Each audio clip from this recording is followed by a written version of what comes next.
pero es el origen del mal. Y como es el origen del mal, no tenemos más remedio que ponerlo y señalarlo, porque si no, nunca tumbaremos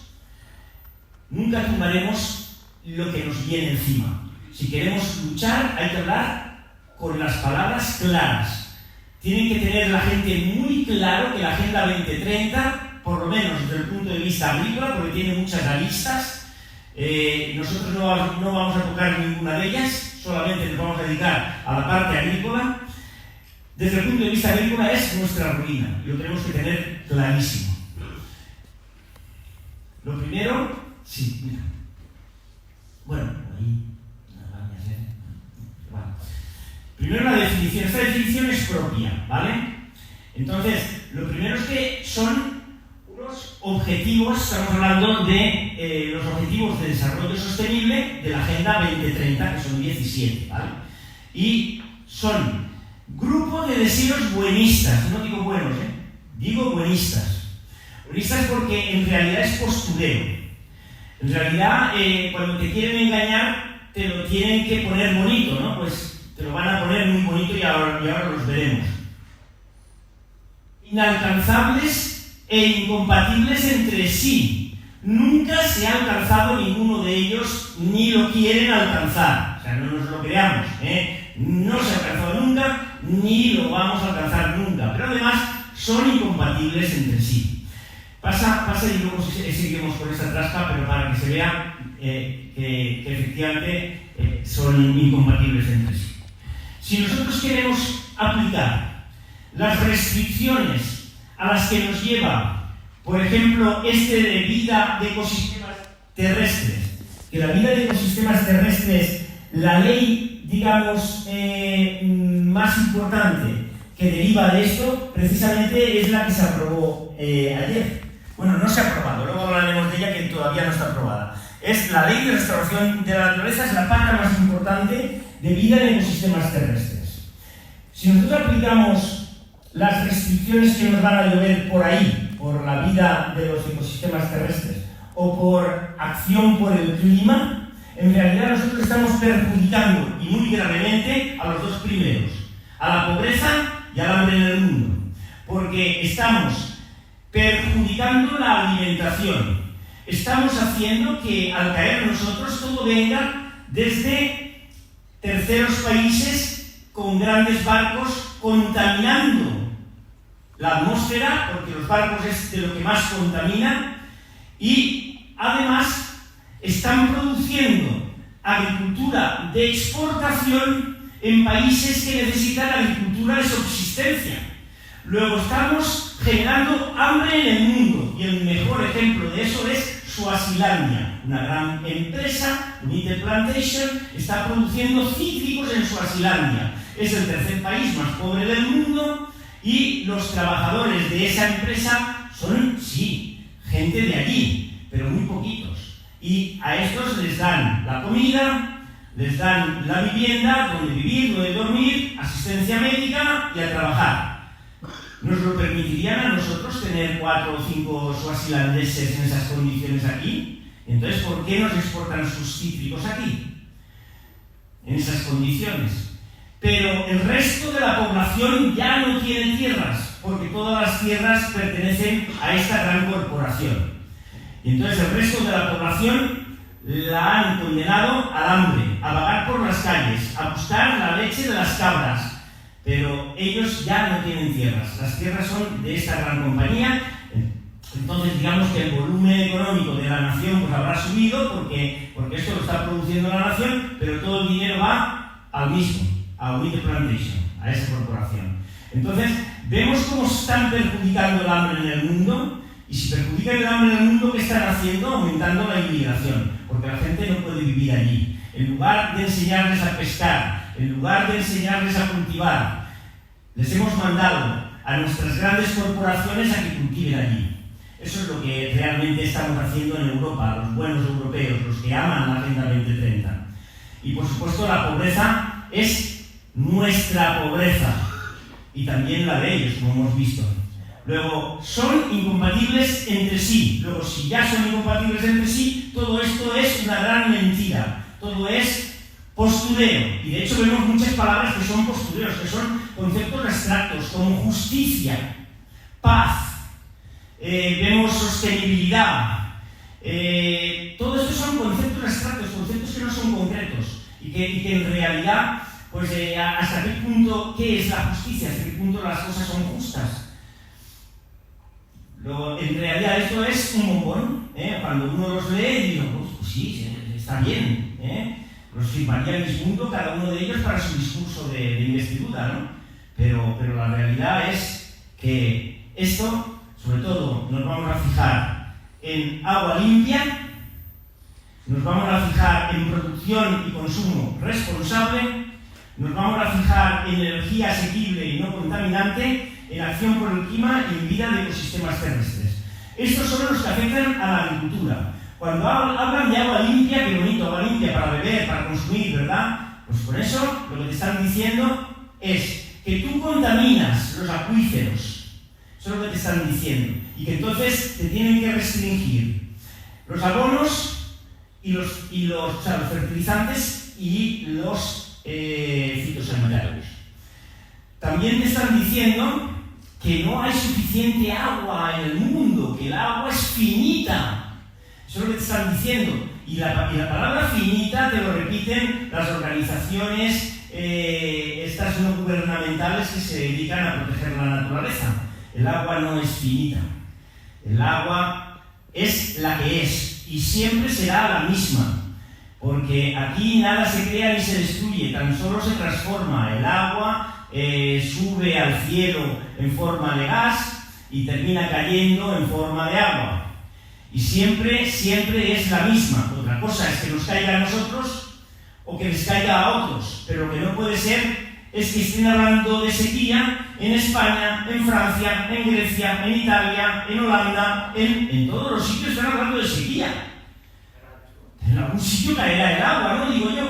En algún sitio caerá. Lo que hay que hacer son infraestructuras para retener el agua. Eso es lo que hay que hacer. Y en eso no piensan. Europa en eso ha cambiado. Teníamos un plan hidrológico nacional que estaba financiado por la Unión Europea y que un presidente del gobierno, que no voy a nombrar, lo echó para atrás. Nos quedamos sin esa financiación y nos quedamos sin el plan hidrológico nacional, que por ejemplo contenía que el agua de dos ríos, el río Tinto y el río Piedra, que son excedentes y que van al mar, esos desviaran hacia Doñana, que tanto se habla de Doñana. Bueno, pues Doñana hoy en día no tendría ningún problema si se hubiera hecho ese agua, esa obra hidrológica. Ya no te digo yo, pues lo del Ebro, ¿no? El trasvase del Ebro y muchísimos más trasvases que son necesarios, porque hay que llevar el agua donde haga falta y por lo tanto es necesario para beber y para comer, porque aquí solamente te hablan del agua para beber. Te hablan de que el agua limpia es necesaria para beber, pero el agua sucia también es buena para producir comida, con lo cual no nos debe de preocupar que haya algo de nitratos en alguna acuífera. Que por otro lado lo que te ponen es el nivel de los nitratos, igual que hace la EFSA con el límite máximo de residuos. O sea, te lo ponen muy garantista y entonces siempre te da nivel de nitratos. Y tú puedes ir al reguero y beber de ella y no te pasa nada, pero como hay mucha garantía, es muy garantista, pues siempre te dicen, no, es que este agua es sucia, este agua tiene nitratos. O sea, hay una exageración bestial con respecto a eso, pero al fin y al cabo es agua para regar. Al fin y al cabo es agua para regar. Con la producción y consumo responsable. Ahí te están diciendo que ojo la carne, ojo la carne, que la carne es mala para tu salud, y te están diciendo también que la carne contamina. La carne contamina. O sea, estos descerebrados no saben que el CO2, que es ese gas de efecto invernadero tan malo, es la vida. Sin él no habría vida. Y que las plantas son carbono, son cadenas de carbono, son celulosa, y eso son cadenas de carbono. Las plantas no crecen por lo que hay en la tierra. Las plantas crecen por el dióxido de carbono, por el CO2, y forman sus cadenas de carbono. Ya sabéis, la fotosíntesis, a través de las esporas, bien. Pues cuando las vaquitas o los animales se comen esas plantas, ¿qué están comiendo? Carbono. Y en la digestión, ¿qué ocurre? Pues que lo mezclan con oxígeno. ¿Y qué ocurre? Pues que emiten flatulencias. Y esas flatulencias son flatulencias naturales. ¿Es CO2? Sí, pero es la cadena. Es la cadena, es el ciclo del carbono. Lo que no pertenece al ciclo del carbono es el de los barcos. Entonces tenemos que en Holanda querían quitar estos descerebrados 3.000 granjas, y eso ha sido el motivo de que se creara allí un partido político agrario. Querían quitar 3.000 granjas para disminuir el dióxido de nitrógeno y el dióxido de carbono por orden de la Unión Europea. Tienes que disminuirlo, y como tienes que disminuirlo, pues tienes que quitar granjas. No, hombre, no. Lo que tienes que hacer es disminuir el tráfico marítimo. Porque tú tienes, Holanda, una contaminación de dióxido de nitrógeno y de dióxido de carbono muy alta por la cantidad de barcos que tienes en el puerto de Rotterdam, porque es el segundo puerto más importante, de más tráfico comercial del mundo. Holanda es el segundo exportador mundial de productos agroalimentarios y el tercer importador mundial. Es decir, que todo lo que importa lo exporta. Y por eso Holanda exporta 200.000 toneladas de naranjas a la Unión Europea sin tener un cítrico. Y por eso Holanda también es el segundo exportador mundial de aguacates, y allí los aguacates no pueden vivir. Y así con todo. Entonces, ¿hasta qué punto están mal del tarro? Pero dicen, no, pero eso es Holanda, ¿no? En Irlanda están haciendo lo mismo, Lo mismo. Quieren quitar las vacas porque las vacas contaminan. Y eso es la producción y consumo responsables. En parte, hay más aristas en esto, ¿no? Bien, la energía asequible y no contaminante, por supuesto que sí, ¿por qué no? Pero ¿habéis visto cuál es esa energía? ¿Habéis visto los espejitos mágicos puestos en campos de naranjos? Yo los he visto, o sea, quitan los naranjos y te ponen las placas solares. ¿Y de verdad eso es limpio? ¿O está contaminando lo que antes ese naranjo limpiaba? Porque te han quitado el verde. Eso no es verde. ¿Y qué me decís de los molinillos? Eso de verdad es bonito para el paisaje. Vas viajando y te duermes, ahí vas dando la vuelta como si fuera una espiral. Yo no sé cómo no hay más accidentes de tráfico. Es una barbaridad. Muchos dicen energías renovables sí, pero no así. Bueno, pues yo digo, esas energías renovables no son renovables. Y es preferible los saltos de agua con energía hidráulica, y es preferible también la energía nuclear a esta barbaridad que vamos a hacer, que vamos a poner España alicatada de espejitos. Espejitos que se fabrican de cuarzo, silicio, es un material que se llama pisilicio, que para fabricarlo se necesita muchísima energía, con lo cual solo eso ya contamina mucho. Hay baterías y luego, cuando pasan los años, 20, 25 años, eso hay que deshacerse de ello. ¿Dónde lo mandamos? A China. Lo mandan a China, porque aquí es tanta la energía para reciclar ese material y contamina también, y por lo tanto lo mandan a China, que allí no pasa nada. Entonces en Europa nos hemos convertido en que somos muy limpios, pero que ensucian en otro lado. Eso lo hemos visto, yo voy saltando de idea, ¿no? Esto lo hemos visto con la estrategia Pro Green Deal, la estrategia de la granja a la mesa y la estrategia por la biodiversidad. Hemos visto cómo el señor Frans Timmermans, que lo he denunciado y también lo he denunciado a otras personas, el señor Frans Timmermans guardó un informe del Centro Común de Investigación, órgano científico de la Unión Europea, que era el encargado de decir si esa estrategia era buena o era mala, y en ese informe lo que decía es que esas restricciones iban a hacer, que es lógico además, que además existe otro informe de la USDA, del Departamento de Agricultura de Estados Unidos, que dice exactamente lo mismo, que esas restricciones iban a producir que los agricultores no pudieran seguir cultivando, abandonarían, y por lo tanto los alimentos irían aumentando viniendo desde fuera, contaminando con los barcos y desde países donde no se respeta el medio ambiente y donde le quita espacio a la selva a la agricultura. Y la selva siempre renueva más CO2 que la agricultura. Pero aquí no es el caso. Nosotros no tenemos selva, nosotros tenemos cultivos desde hace muchísimo tiempo. Bien, pues este señor hizo trampa y lo guardó 8 meses y lo sacó en agosto cuando todo el mundo estaba de vacaciones para que no se enterasen del informe y así se pudiera votar y aprobar. Y eso lo hemos vivido ahora también. Lo hemos vivido. ¿Por qué? Pues porque la señora Ursula von der Leyen es la madre del Green Deal. Lo ha parido ella. Y es el del Partido Popular Europeo. Pues esta señora, cuando vio que le estaban creciendo los enanos, de que en Holanda se había un partido político, de que en ciertos países crecían determinados partidos políticos, quitándole votos al Partido Popular Europeo, ¿qué hizo? Bueno, pues lo que hizo es decir, prudencia, vamos a ir con tranquilidad, no vayamos tan a prisa. Y el Partido Popular Europeo votó en la Comisión de Agricultura y Pesca, en la Comisión de Medio Ambiente, votó en contra de la ley de restauración de la naturaleza. Y bien, creíamos que lo iban a hacer en bloque también en el Parlamento Europeo, que por cierto pidió que se retirara el director de la Comisión de Agricultura, el señor Norbert Lins, dijo: retíralo usted porque esto se la estamos echando para abajo en todos los lados. Retírala usted, no la lleve al Parlamento, pero este señor lo llevó al Parlamento a pesar de eso, porque lo suyo era retirarla, había sido derrotado en todos los sitios, lo suyo era retirarla, no la retiró.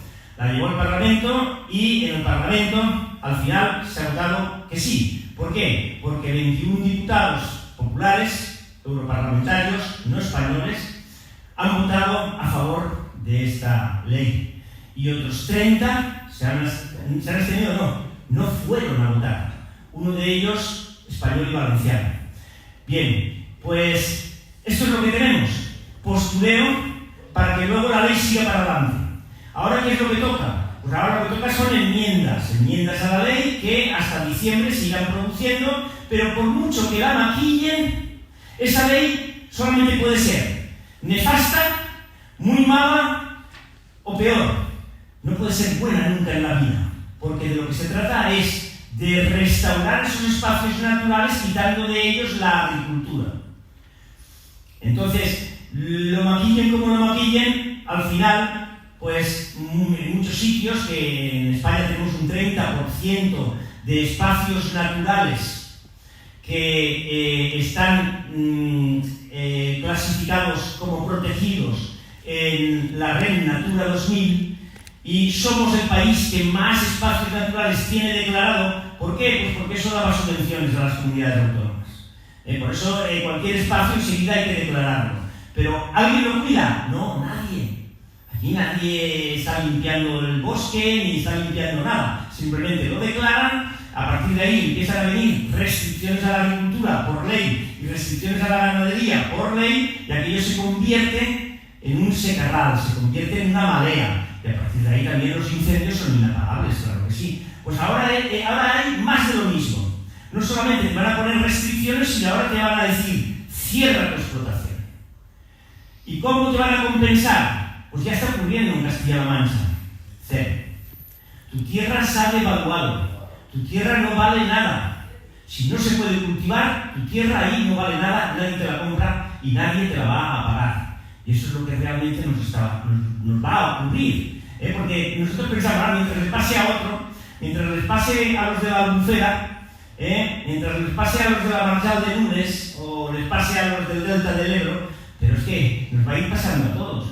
Porque hay un concepto que ahora no recuerdo bien cómo se llama, que es bastante importante en la ley. Requisito de no deterioro.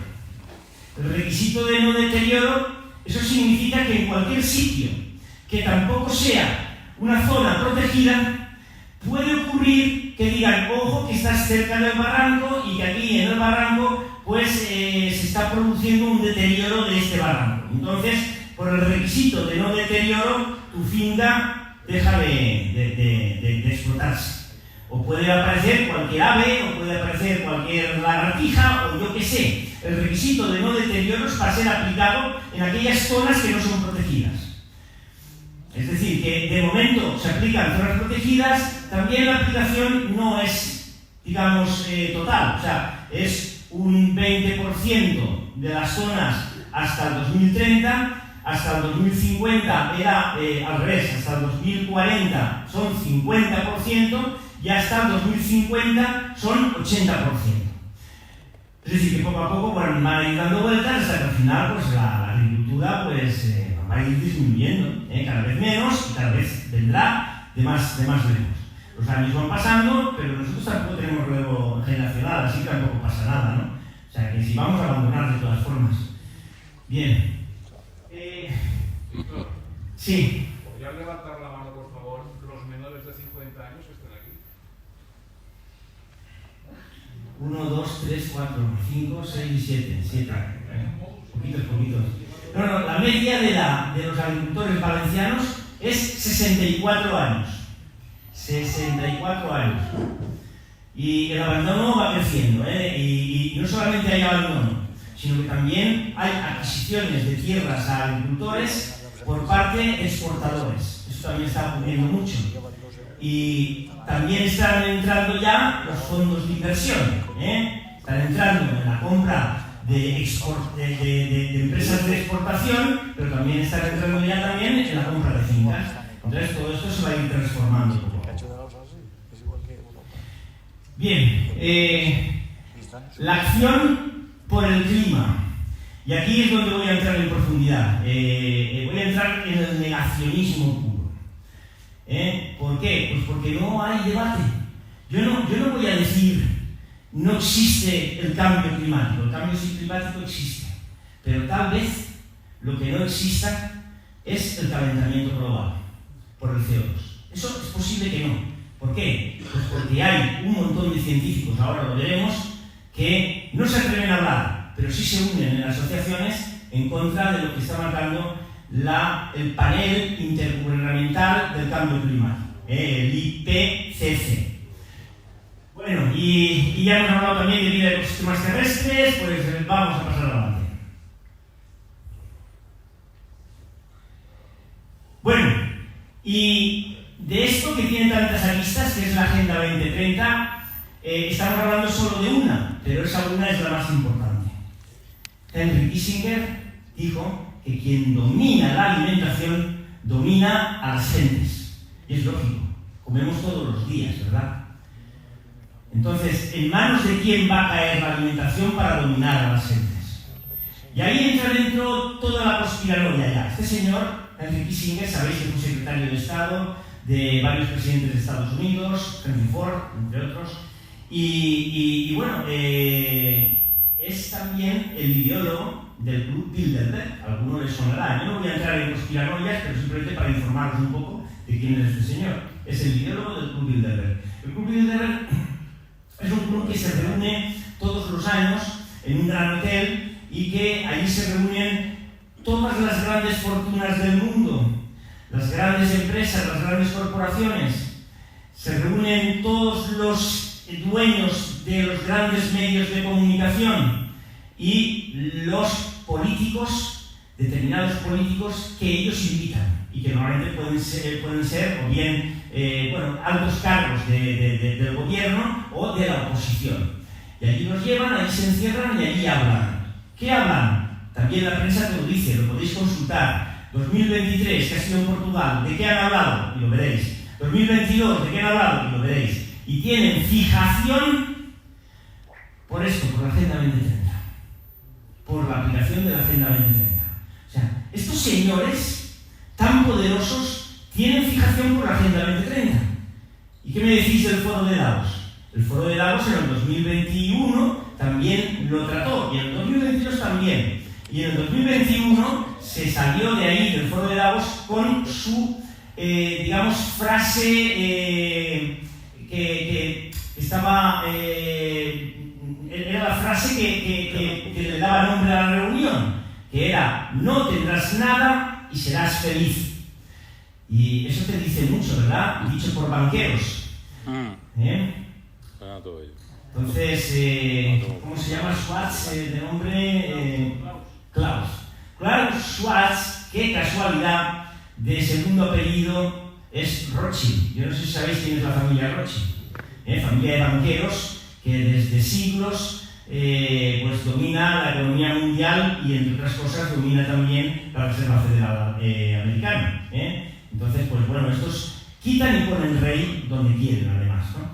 Entonces, esta gente tan poderosa, pues está del lado de la Agenda 2030. Y dice, no, pero es que esto es de la ONU, de las Naciones Unidas son las que han hecho esta agenda. Y cuando tú miras exactamente qué es la ONU, pues te das cuenta de que hay una serie de países que son los que más dinero ponen: Estados Unidos, China, Japón, y bueno, y efectivamente hay muchas dictaduras también allí. Pero sobre todo cuando uno mira las agencias y programas de la ONU, entre ellos está, por ejemplo, el panel intergubernamental del cambio climático, el IPCC. Allí está también la FAO, la Organización Mundial de la Salud, en fin, todos estos, digamos, programas de la ONU. ¿Cómo se financian? Pues tienen una pequeña parte que financian algunos estados y, sobre todo, lo financian fondos privados. Y qué casualidad que ahí empiezas a ver a todas estas fundaciones precisamente de todos estos tíos. La Fundación Rockefeller, la Fundación Rothschild, la Fundación Bill y Melinda Gates, la Fundación de George Soros, Open Society, etcétera, etcétera. Y esto le están financiando todos estos proyectos. Y el que paga, manda. Entonces, esto es la ONU. Muchas veces decimos, no, la ONU, Naciones Unidas, sí. La ONU, Naciones Unidas, se subvenciona por las naciones. Y que además hay ciertos países que ponen el dinero, son las que mandan. Pero luego tenemos todas estas agencias y todos estos proyectos que esos sí que son de financiación privada. Y que concretamente, por ejemplo, por dar un dato, la Organización Mundial de la Salud, el segundo que más dinero pone, qué casualidad, es Bill y Melinda Gates, que curiosamente pues tienen un montón de farmacéuticas en su poder. También Bill y Melinda Gates son los primeros agricultores, los primeros productores de Estados Unidos, pero también tienen fincas en Brasil, por ejemplo. Es decir, y también se dedican pues, a todas estas creación de fondos de inversión que compran tierras pues, en países donde luego se dedican al comercio internacional. Bueno, pasamos. Volvemos a la definición, porque nos habíamos quedado en el principio. Eran incompatibles entre sí, que a través de miedos y emergencias nos imponen limitaciones a nuestras libertades que aceptamos resignadamente como lo mejor para nuestra salud, para el clima y para el planeta.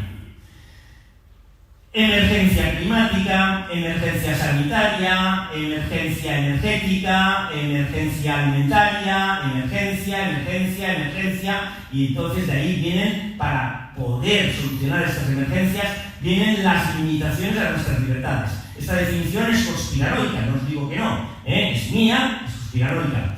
Pero bueno, pero observemos eso, que a través de las emergencias nos vienen lo que nos van a coartar en libertades. Concretamente a nosotros, pues nos van a coartar la producción, claro.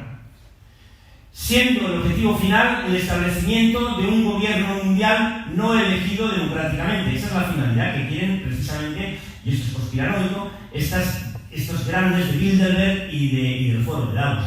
Lo que quieren es el dominio, ¿no? El dominio económico ya lo tienen. Quieren el control total, el dominio total de la población. Por eso el lema era: no tendrás nada y serás feliz. Y no es un lema que se haya inventado un conspiranoico. Era el de la reunión, el lema de la reunión del Foro de Davos del 2021. Y bueno, ¿y quién será ese gobierno mundial? ¿En qué recaerá? Pues en la ONU, que ya tiene toda la estructura, con todas estas agencias y proyectos. Entonces, pues obviamente recaerá en la ONU. Sí. Bueno, y vamos a desmontar os voy a intentar desmontar lo del calentamiento global. Aquí tenéis que 150 científicos están en contra de lo que dice el IPCC, y en cambio nos dicen que hay consenso. En los medios nos dicen que hay consenso. Lo que nunca te traerán un científico que hable de eso. Bueno, en Horizonte fueron dos, y hablaron en contra del calentamiento global y de que era imposible que el CO2 fuera el que produjera ese aumento de temperaturas que nos estaban asustando con que iban a aumentar tanto las temperaturas, y que además es irreversible según ellos, con lo cual tenemos que darnos prisa en solucionar el problema este del calentamiento global. ¿Y por qué lo pongo aquí el calentamiento global? Porque de aquí es donde deriva nuestra ruina. Si no, no lo pondría. Porque dirían, bueno, esto es una conspiranoia, ¿qué más da? Y tal. No, es que de aquí viene nuestra ruina. Precisamente de toda esta aplicación del cambio climático que tanto nos bombardean nuestros políticos, pues de aquí es donde viene la ruina para la agricultura.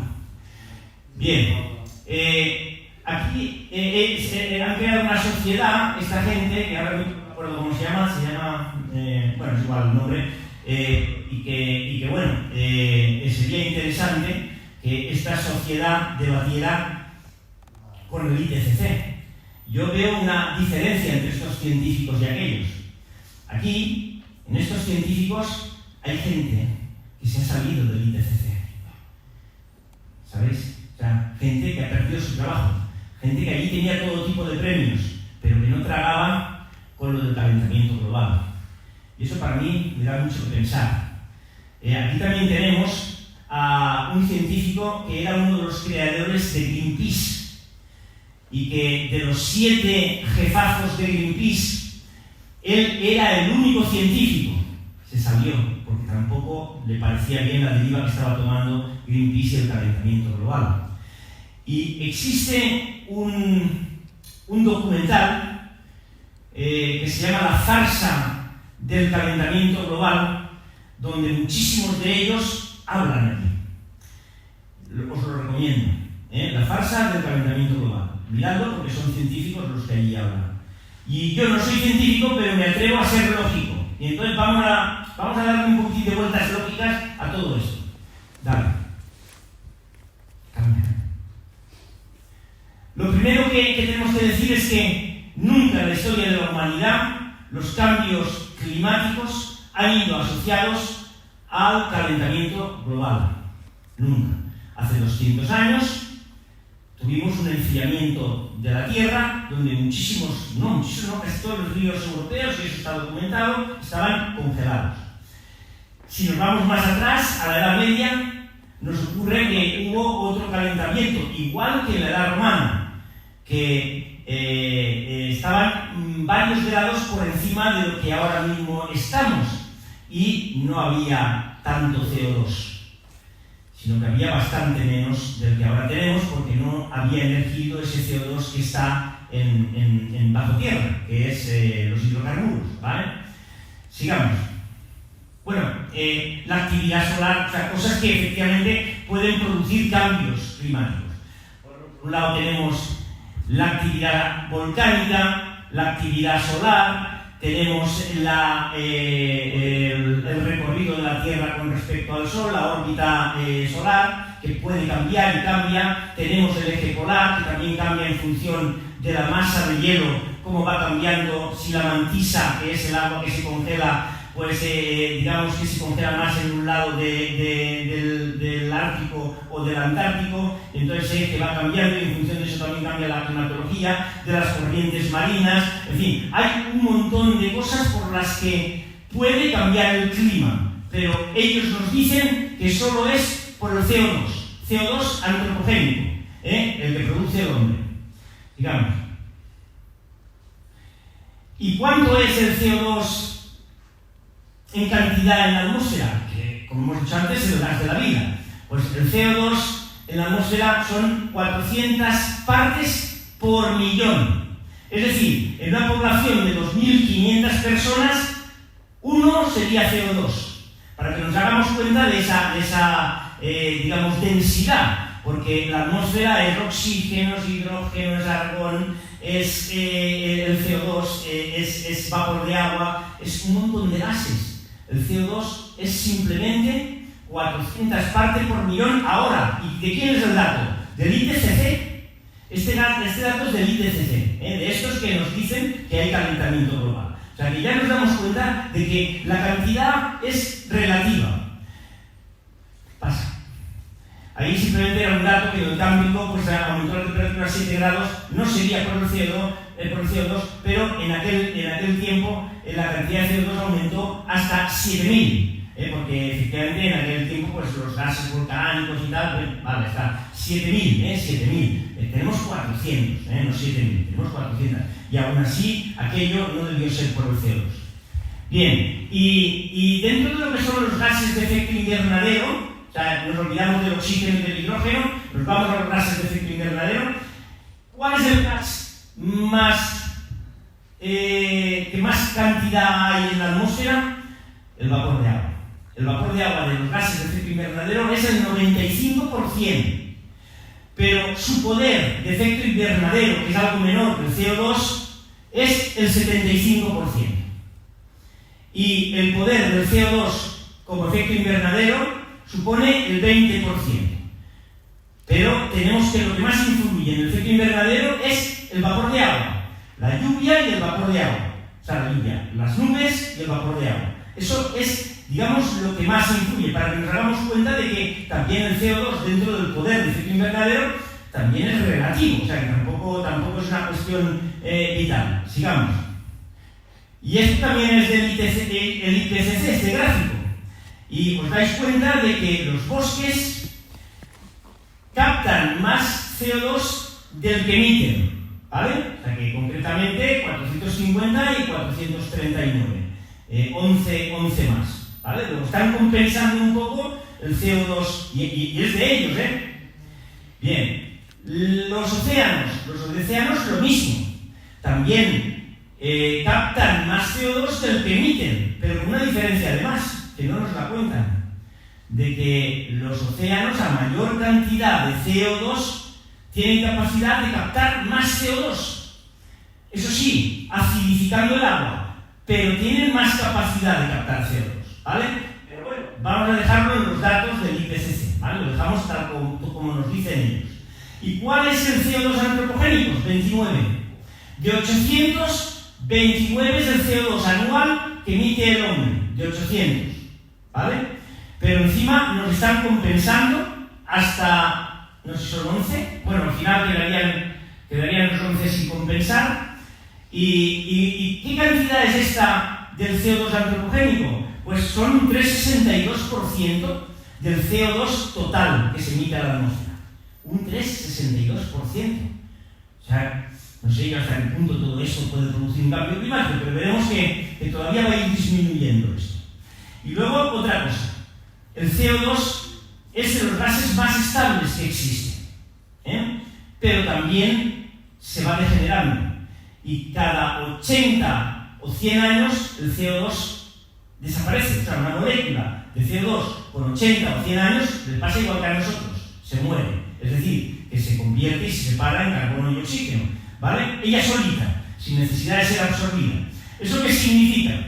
Pues que si ahora mismo los de hace 100 años emitían más CO2 que nosotros, solamente por la destrucción de ese CO2 de hace 100 años ya se está compensando. No sé si lo vemos. Yo no sé, estábamos al final de la revolución industrial, pero allí se estaba generando mucha energía del carbón, muchísima. Eso es de lo que más CO2 emite. Hoy en día el carbón, salvo Alemania, que es la más ecologista, los demás ya no lo utilizamos apenas. Muy poco. En Alemania hay que utilizar más porque ellos, como ya tienen el puño de ecologista, pues ellos lo utilizan sin ningún problema.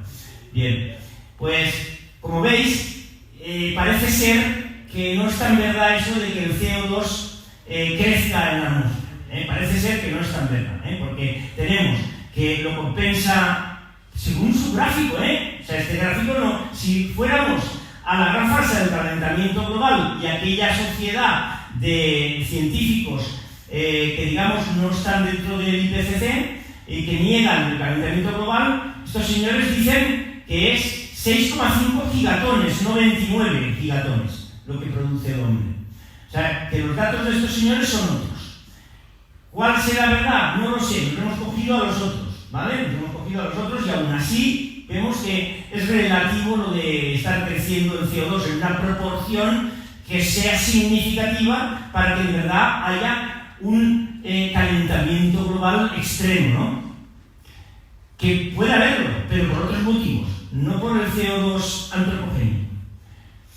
Bien, ¿y la Unión Europea qué supone de CO2 en todo esto? Bueno, pues el que más emite es China, que es un 30%. Y el siguiente, Estados Unidos, y siguiente la India, y Rusia, y Japón, y el primer país europeo aparece en sexta posición con un 1,85%. Y entre los 15 países primeros no vuelve a aparecer un país europeo. Entonces, en los demás países no están haciendo nada. No están haciendo nada en Rusia, ni en China, ni en Estados Unidos. Solamente lo estamos aplicando aquí, en Europa, el Green Deal. Solamente es aquí. ¿Y nosotros qué suponemos los europeos en cuanto al CO2 mundial? Un 7% del CO2 mundial somos. Que si lo juntamos con el resto de gases de efecto invernadero, donde está también el agua, pues ya nos podemos imaginar qué cantidad más ridícula debe ser eso de gases de efecto invernadero. Que concretamente, pues en Europa son 2,3 gigatoneladas, y con respecto a todo el CO2 mundial, simplemente somos el 0,28%. 0,28% si elimináramos todo el CO2 de Europa. En cambio te están diciendo de que no puedes tirar los fitosanitarios, no puedes tirar los fertilizantes, cuidado, no quemes la leña, no tal. No sé, 0,28%. Sigamos. Pero encima, y esto es una fake news, esto es un gráfico de la Unión Europea, pero es una fake news, ¿por qué? Porque a la agricultura le dan un 10,55% de gases de efecto invernadero. En realidad nosotros somos árboles. Es verdad que los árboles emiten CO2, pero también lo captan. Y además hemos visto que las plantas captan más CO2 que emiten. Luego ahí que debería aparecer un menos 3%, aproximadamente. Luego nos están mintiendo también en cuanto a que nosotros contaminamos. Nosotros tenemos un saldo positivo con la atmósfera. Luego, que se metan con otros, si es que es verdad todo esto, que se metan con otros, pero no con nosotros. Y se están metiendo con nosotros porque somos la alimentación. Bien, y ahí tenemos que la agricultura 0,23 gigatoneladas supondría, que son un 0,028% del CO2 anual mundial. 0,028% del CO2 mundial. Que si ya metemos ahí al vapor de agua, eso ya no es nada con respecto a los gases de efecto invernadero. Esta es la lógica. Yo no soy científico, esto simplemente es lógica cogiendo sus datos. Esto es lógica. Entonces yo no sé si efectivamente aquí en la sala hay gente que sepa más y que me diga, no, Víctor, pero no estoy teniendo en cuenta eso. Pero son sus datos, Bueno, sigamos.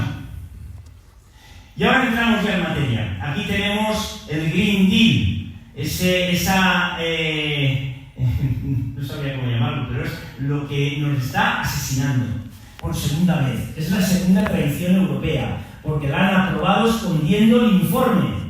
Y existen dos informes, uno de la USDA y otro del Centro Común de Investigación, que dicen que esto sería pernicioso. Y a pesar de eso, adelante con el Green Deal. Y nos hemos dado cuenta también de que con la Ley de Restauración de la Naturaleza, que es la ley más importante de la Estrategia de la Biodiversidad 2030, la han echado para adelante, a pesar de que alguien ha postuleado como que iba a votar en contra, pero que al final, pues ya hemos visto que casualmente 30 eurodiputados no asistieron a la votación y 21 rompieron la disciplina de voto. Bien, pues del Green Deal tenemos la estrategia de la granja a la mesa, que ahora veremos lo que es, yo creo que lo conocéis todos, pero la veremos. La estrategia por la biodiversidad, la Red Natura 2000, que es más antigua, pero la metemos aquí, porque en ella se van a basar precisamente para sacar todas esas zonas que hay que proteger y por lo tanto hay que limitar aquí la agricultura y la ganadería. Y tenemos también la Directiva Marco del Agua, que si bien es verdad que es anterior, la Directiva Marco del Agua es sobre la que se van a basar también para la Estrategia Nacional de Restauración de Ríos. Eso que cuando yo estuve en la sexta me decían bulo, bulo, bulo. Bueno, pues la Estrategia de Restauración de Ríos no es ningún bulo. Están destruyendo presas y azudes porque quieren comunicar hasta 3.000 kilómetros de ríos. Y eso es donde lo ponen, en su propia página web, el MITECO, Ministerio de Transición Ecológica, no me lo invento yo. Luego, no es ningún bulo. Sigamos. Bien, Frank Timmermans responde el informe JRC, ya he hablado de él, pero aquí era simplemente para que veáis que estaba la noticia, no me lo he inventado tampoco. Adelante. La estrategia de la granja a la mesa. Pues nos quieren disminuir el 50% de los fitosanitarios porque sí, es que hay que decirlo muy claro, porque sí, no por toxicidad, sino porque sí. ¿Y qué utilizan para ello? El índice NH1 que se han inventado. ¿Y qué es el índice NH1? Multiplicar la categoría del fitosanitario, de la medicina de la planta, si es categoría A, B o C, 8, 16, 32, y si es una autorización excepcional por 64, multiplicar por la cantidad de toneladas que utilizamos en un país. Entonces, ¿qué te prohíben? Lo que más sube este índice. ¿Y qué es lo que más sube este índice? Pues este numérico, lo que más utilizamos en un país. Por eso, si tú utilizas mucho el clorpirifos, te prohíben el clorpirifos. Si tú utilizas mucho el mancozeb, te prohíben el mancozeb. Y desde luego, una autorización excepcional que multiplica por 64, te van a decir que por ahí. No te la dan. Sobre todo si es un producto que vamos a utilizar mucho. Porque sube lo que ellos llaman índice de toxicidad. Pero que de toxicidad no hay nada. Son todos productos que tienen su registro, o que tenían su registro. Y que los prohíben porque sí. No los prohíben por nada tóxico. Porque ya pasaron el examen. Pasaron el examen de la EFSA y estaban registrados. Pero cuando los prohíben es porque sí, y no hay que tener miedo a decirlo, porque es que nos están atando las manos para combatir las plagas. Encima hay un montón de tontos que están diciendo, hombre, es que claro, es que son muy venenosos, ¿qué tal? Pero ahora, si tú te duchas con fitosanitario, hostia, ¿qué me estás diciendo? Te estás duchando con fitosanitario y te lo prohíben porque alguien se come una naranja que no se come la piel y ahí hay un residuo mínimo que ni siquiera supera el límite máximo de residuos. Porque en Europa, nuestros productos, el 60% no tienen ningún residuo. Esos datos de la EFSA. Y del 60 hasta el 100% hay un 40% que sí tienen un residuo, pero que raramente superan el límite máximo de residuos. Límite máximo de residuos que encima es comercial, no es toxicológico. ¿Y cuál es el toxicológico? Pues el toxicológico está varias veces por debajo. Y que se ha calculado haciendo experimentos con animales.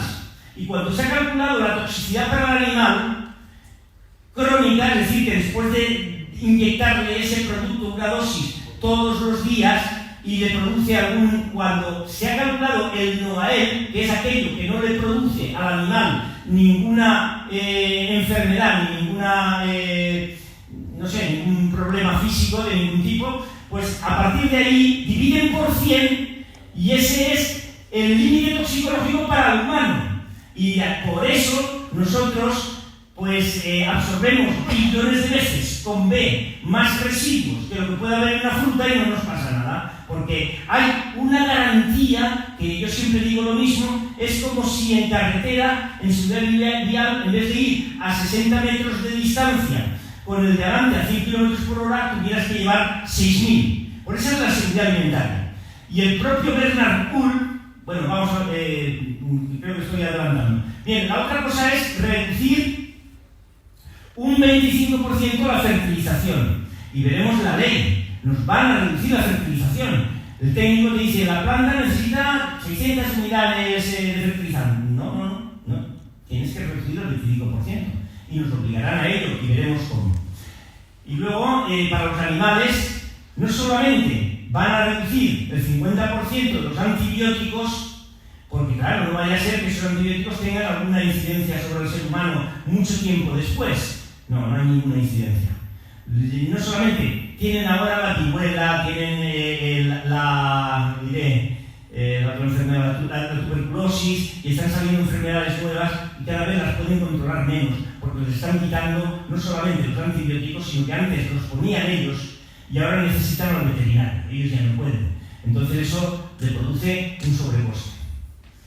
Y luego conseguir que al menos el 25% de tierras sean ecológicas, que está muy bien, o sea, que quiera hacer ecológico pues puede hacerlo, pero que hay que entender que es una elección totalmente comercial. Pasa. Porque Bernard Ull, que es el director general de la EFSA, el señor que aprueba los fitosanitarios, ¿vale? Este señor nos dice que lo orgánico no es ni más seguro ni más nutritivo.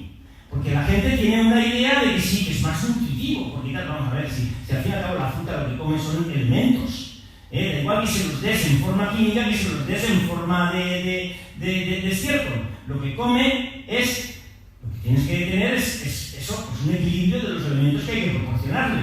Pero lo que come es elementos. Comerá nitrógeno, comerá fósforo, comerá potasio, y comerá boro, y estroncio, y calcio y tal. Pero elementos, ¿vale?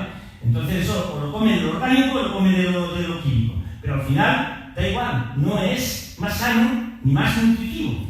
¿Y por qué tampoco es más sano? Porque, entre otras cosas, también tienen residuos lo biológico. Porque también fumigan con aceite, claro, la diferencia es productos ecológicos que salen de la naturaleza, pero son venenos. Y productos químicos. Están las pirincinas naturales y las pirincinas de síntesis química. Están las bacterias. Las bacterias tampoco respetan mucho la biodiversidad. Ellos no saben si el bichito es bueno o es malo. Entonces, todo esto es una gran farsa que se está montando alrededor también de la agricultura, y que parece ser que la agricultura ecológica nos va a salvar, porque es más sostenible, nos va a salvar del cambio climático. Pero en realidad la agricultura ecológica, para producir lo mismo, consume más agua. Luego encima es menos sostenible. Luego esta es la realidad. Y bueno, y si queréis podemos discutir tal, porque imagino que aquí habrá gente que produce ecológico, y me parece muy bien, y si comercialmente le saca una ventaja, me parece estupendo. Pero hay que hablar en plata, hay que hablar cómo son las cosas en realidad. Sigamos. Países Bajos, Escrotia, ya lo hemos dicho, sigue. Sí. Irlanda, lo mismo, también Irlanda, para disminuir el CO2, el mismo camino que Holanda. Luego, esto va por toda Europa ya, o sea, no, poco a poco. Sigue. Y las leyes, vamos a ir rapidito con las leyes.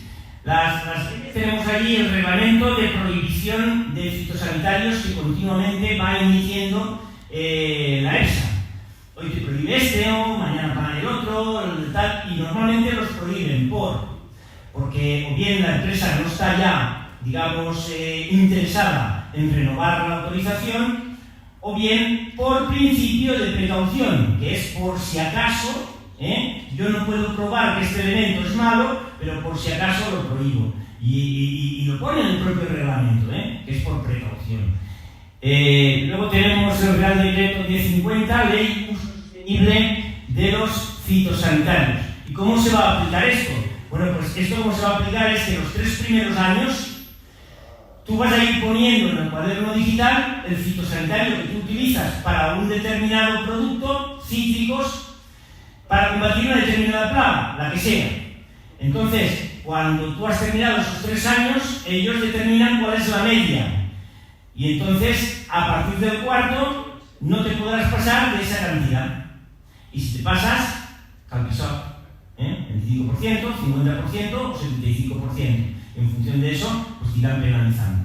Entonces, habrá 3 años en la puesta en marcha de esta ley, siempre y cuando entre el cuaderno digital. Por eso hay que impedir que el cuaderno digital no entre por nada del mundo. Es el control total. ¿Por qué narices nos tienen que controlar tanto a nosotros? ¿Por qué narices? Tenemos que evitarlo como sea. La siguiente es la Ley de Nutrición de Suelos Agrícolas. Sí. El cuaderno digital realmente claro no está marcado, ¿no? No, el cuaderno digital ya te había puesto una fecha. No, sí, el cuaderno digital no, el cuaderno de campo. El cuaderno de campo es una cosa, tú lo rellenas y tal, y entonces pues a lo mejor si te lo piden pues lo enseñas y tal. Pero el cuaderno digital es el control, porque los datos los tienen en una base de datos. Resulta que era una inspección de campo, ¿vale? En el cultivo de la recoc, ¿vale? Y claro, hi havia un fitosanitari que no ficava, que havien tirat i que estava autoritzat, i ell m'ho penalitzava. Una multa perquè mon pare que vulgués això, jo sé que li ho ha pogut de tal i qual, i se li ha oblidat. En definitiva, no és una preocupación extra. No, el cuaderno es obligatorio, aunque yo no lo llevo, pero sí, es obligatorio. El cuaderno de campo. El cuaderno digital me van a poner en marcha ya, me retrasará un año, pero hay que seguir ejerciendo presión para que no lo pongan nunca a ser posible.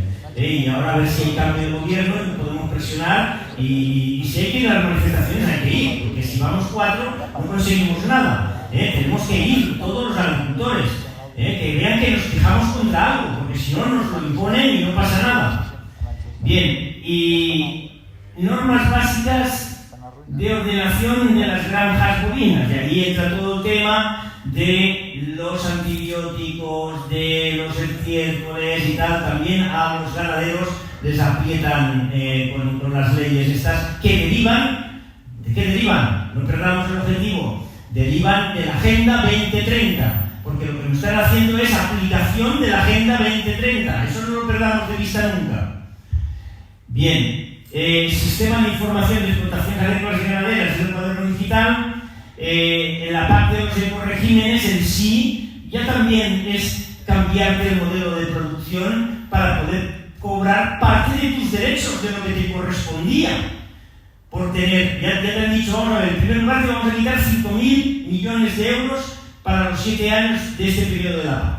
Pero además, si tú quieres cobrar todo lo que antes era la ayuda básica o pago único, no, ahora ya el 60% será el pago único y hay un porcentaje que tienes que cumplir los requisitos, si no los cobras.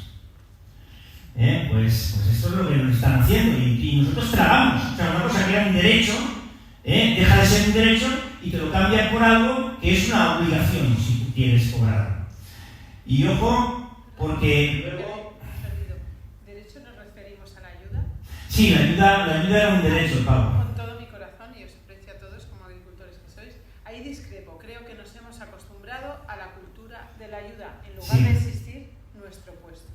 Bien, exigir nuestro puesto. Sí, yo tampoco soy partidario, pero la PAC nació para que el europeo tuviera unos productos agrícolas económicamente asequibles y que el agricultor a su vez pudiera tener un rendimiento digno. Entonces, por eso nació la PAC.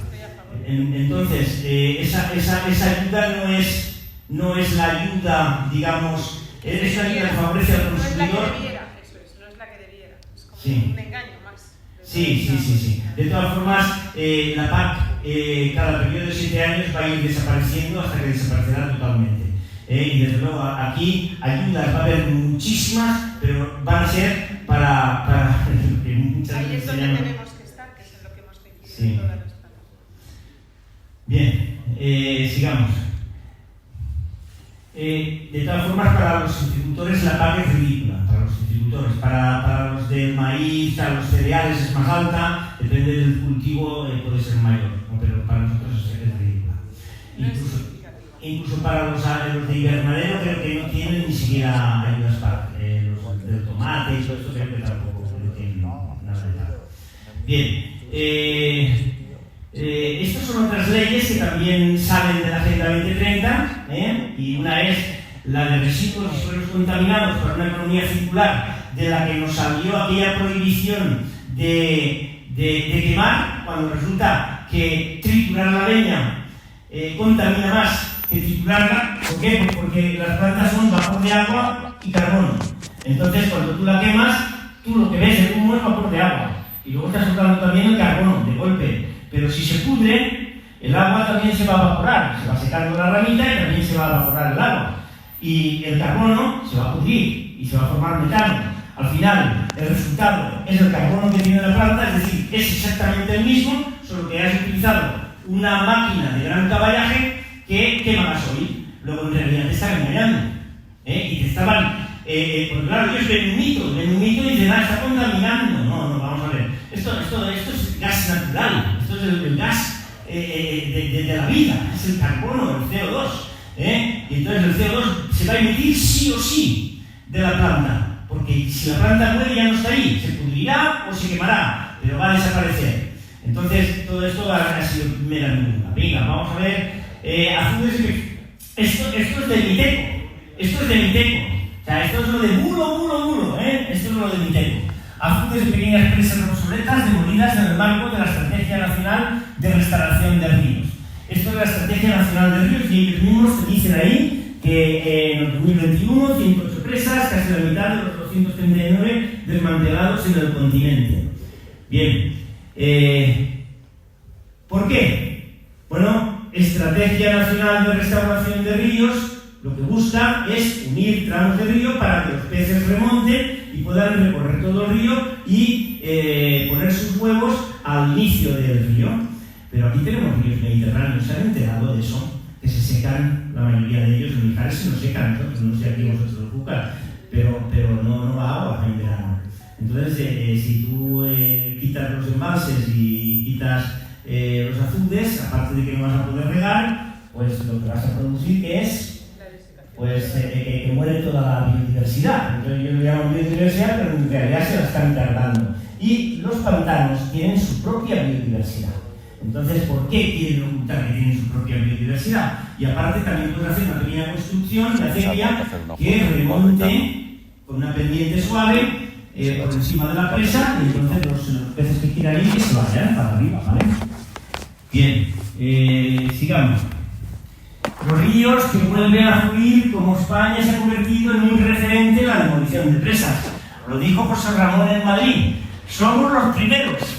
Tenemos el orgullo de ser los primeros en demolición de presas.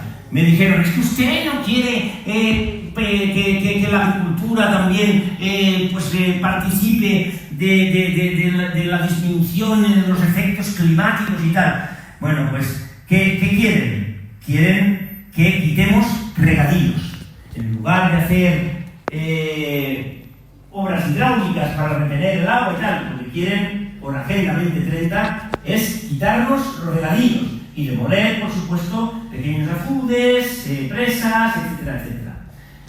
Bien, el gobierno envía a Portugal más del doble. Es que esta es la gestión del agua que hacemos aquí. O sea, tenemos el Tratado de la Albufeira con Portugal. Hay que pasarle agua a Portugal. Y le tienes que pasar de aguas del Tajo 2000 y pico, lo pone ahí, 2000 y pico, no sé. No sé si lo leéis, si quieres lo leo. 2700. Y nosotros estamos enviando 6.600.